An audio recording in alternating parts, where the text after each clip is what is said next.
Narito ang balita. Rumaratsada. Naghahagupit. Lumagalab live ng mga balita. Dito lamang sa AGOFW ng Uman. Narito ang report.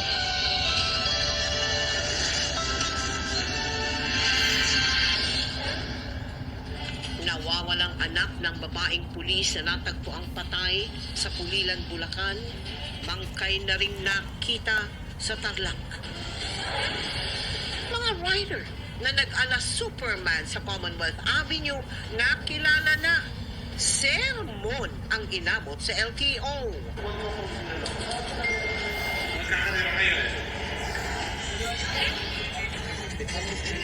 Anim na pulis Maynila na inireklamo ng pang-hold up sa Makati. Sinampahan ng 3 counts ng robbery. Isa pa umanong biktima nila, lumantad. Resolusyong ideklarang persona non grata ang opisyal ng Chinese Embassy. Tinutulan ng Pangulo. No! No ang sagot ng Pangulo. Pinagtibay na desisyon ng Korte Suprema na nagdedeklarang unconstitutional ang impeachment complaints laban kay Vice President Sara Duterte. Tinawag ng ilang senador at kongresista na judicial overreach. Senate President Tito Soto gusto na tuloy isulong ang charter change. Kampo naman ng bise, tuloy-tuloy lang daw sa paghahanda para sa impeachment, lalo't inaasahan nila ang paghahain ng panibagong reklamo. Ang nakikita ko na outright solution dito, palitan na natin konstitusyon. Marahil yung Constituent Assembly makakagawa lang. At bukod sa showbiz career, Never Say Die star David Licauco tutok din sa pag-abot ng kanyang business at fitness goals ngayong taon. Kahit sino pa yan, kahit ano pa yan, kung gusto ko gagawin ko lahat ng makakaya ko.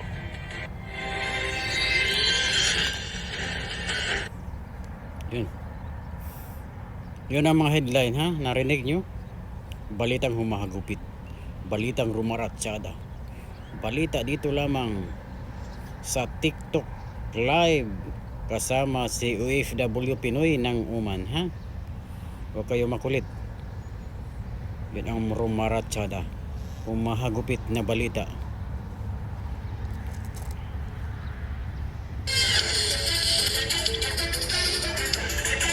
Bebe, halabira.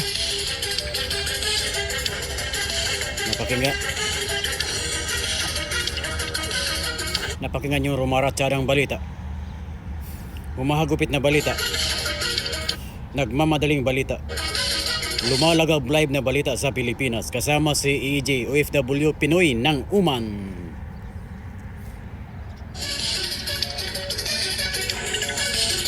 Hindi lang ngisi-ngisi, hindi lang TikTok dito, hindi lang puro kayabangan sa TikTok. Magbalita po tayo mula dito sa Uman. OFW Pinoy ng Uman, si EJ po, ang OFW, nagbibigay ng report para sa inyong lahat.